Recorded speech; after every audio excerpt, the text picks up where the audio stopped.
Assalamualaikum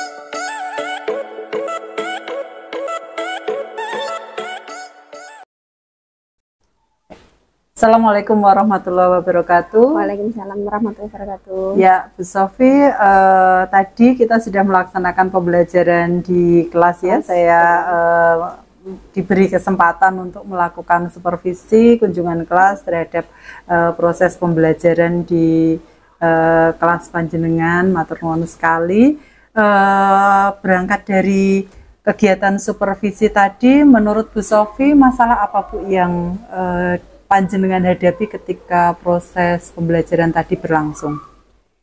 Permasalahannya itu ada dua ya Bu Rin. Jadi yang pertama itu mengenai teknis ya, yaitu untuk mempersiapkan LCD-nya karena saya menggunakan media PowerPoint dan juga untuk menayangkan sebuah video. Jadi perlu persiapan, perlu mengecek dulu apakah sound-nya terdengar jelas atau tidak, kemudian LCD-nya menyala atau tidak. Dan tadi ketika saya mau download video itu wifi-nya memang agak tersendat. Jadi saya menggunakan dua wifi untuk memperlancar download video itu tadi. Itu masalah yang pertama secara teknisnya. Kemudian masalah yang kedua yaitu pada peserta didik. Ya memang potensi peserta didik itu masing-masing berbeda. Jadi ada yang antusias, ada yang kurang antusias. Nah, untuk mengatasi peserta didik atau siswa yang kurang antusias itu tadi, saya memberikan perhatian ekstra karena dia tidak seantusias teman-temannya, jadi perlu tambahan dorongan dan motivasi ya yang lebih lagi untuk siswa tersebut.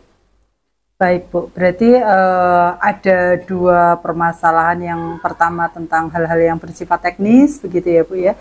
Yang kedua tentang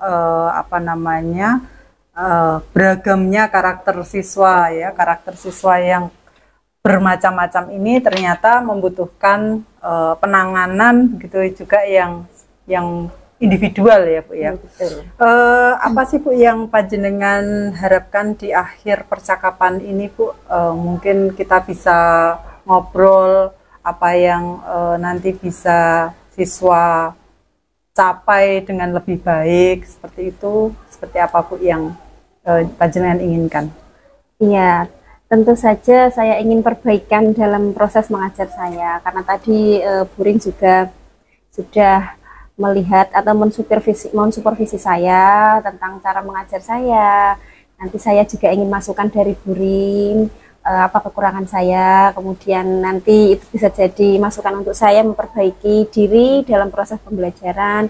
Kemudian mungkin sikap saya ada yang kurang pas untuk siswa. Nah itu nanti Bu Rin tadi sudah melihat bagaimana ketika proses saya pembelajaran di dalam kelas, dan kita juga ngobrol-ngobrol begini, ada masalah kita bisa diskusi. Nanti saya harap juga bantuan dari Bu Rin untuk memberikan masukan yang bisa meningkatkan kemampuan atau kualitas mengajar saya. Gitu.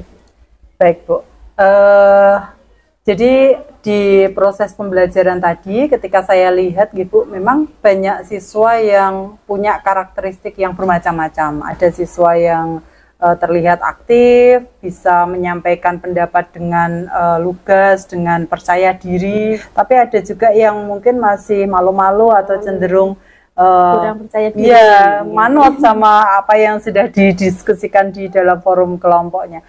Kalau menurut Bu Sofi, pembelajaran ideal di bahasa Indonesia untuk pembelajaran bahasa Indonesia itu terutama dalam diskusi kelompok dengan model discovery ini idealnya seperti apa Bu? Baik Bu Rin, mengenai pembelajaran ideal dengan metode atau model discovery learning, saya berharap tadi memang dengan saya memberikan rangsangan atau stimulus berupa video, saya tayangkan sebuah video, kemudian mereka menyimak, tertarik.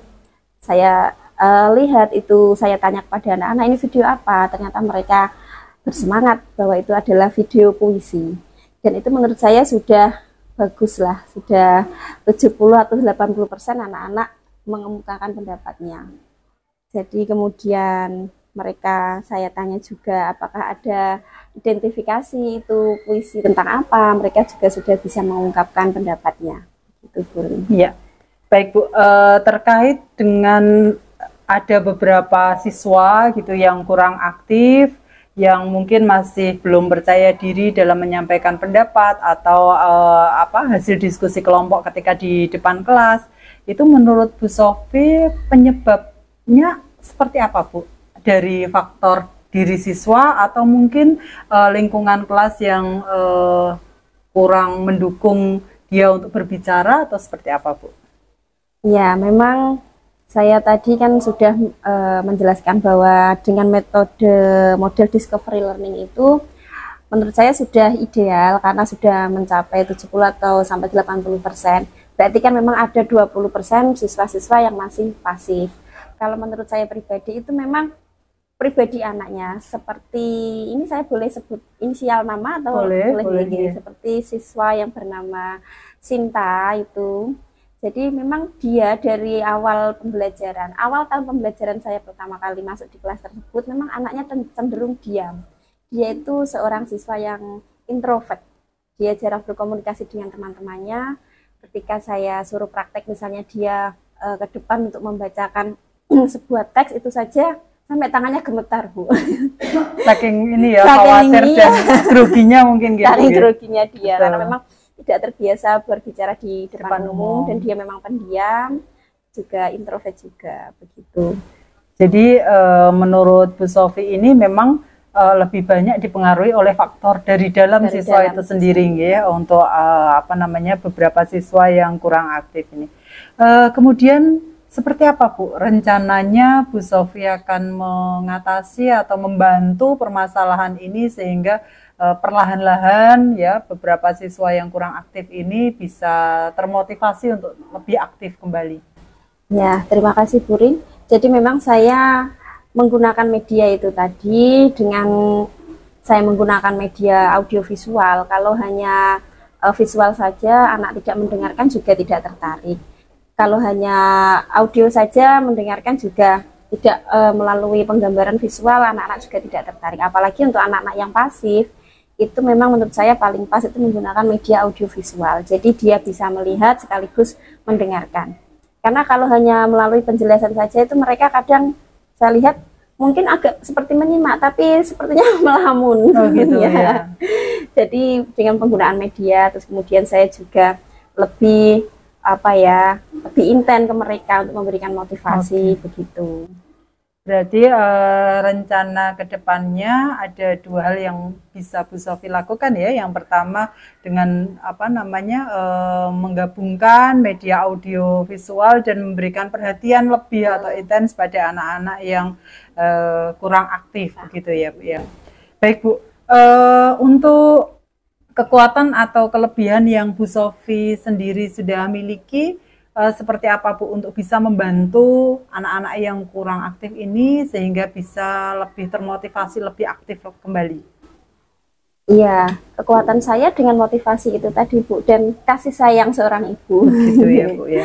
Jadi saya mendekati mereka dengan pelan, saya tanyakan apa kesulitannya, kemudian keluhannya apa.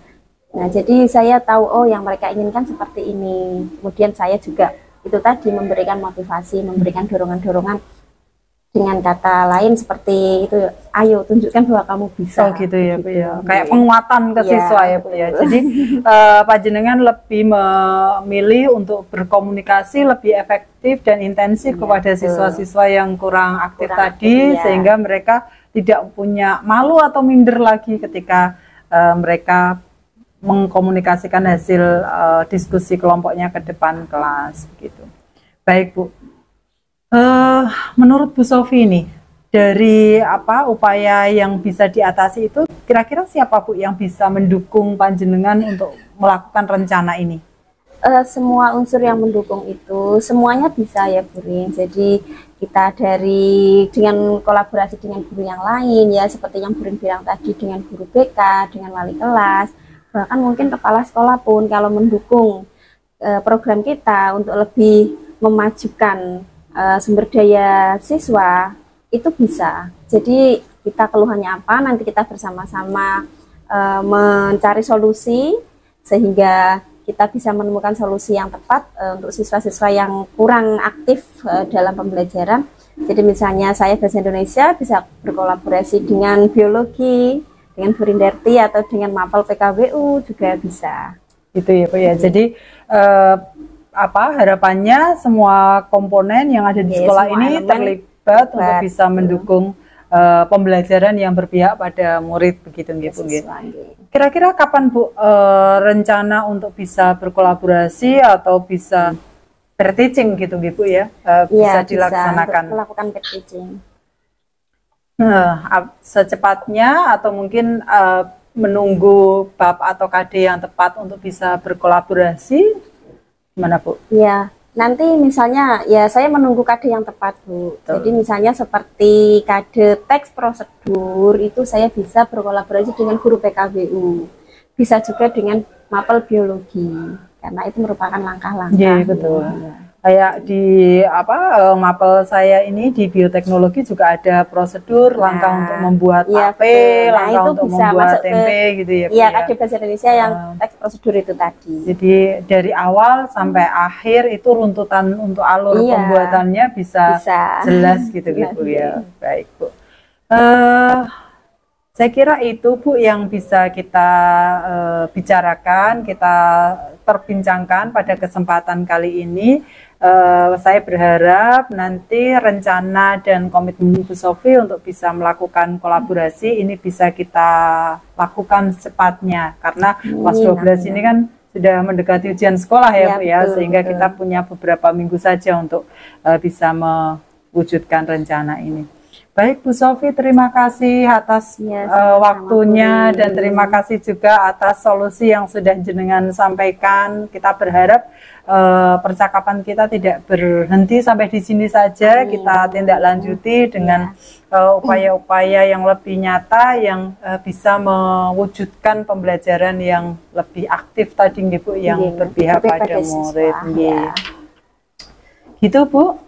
Ya, monggo ini sudah waktunya sholat duhur, kita segera akhiri perbincangan ini. Matur nuwun Bu Sofi, kita tutup perbincangan kali ini. Wassalamualaikum warahmatullahi wabarakatuh. Waalaikumsalam warahmatullahi wabarakatuh.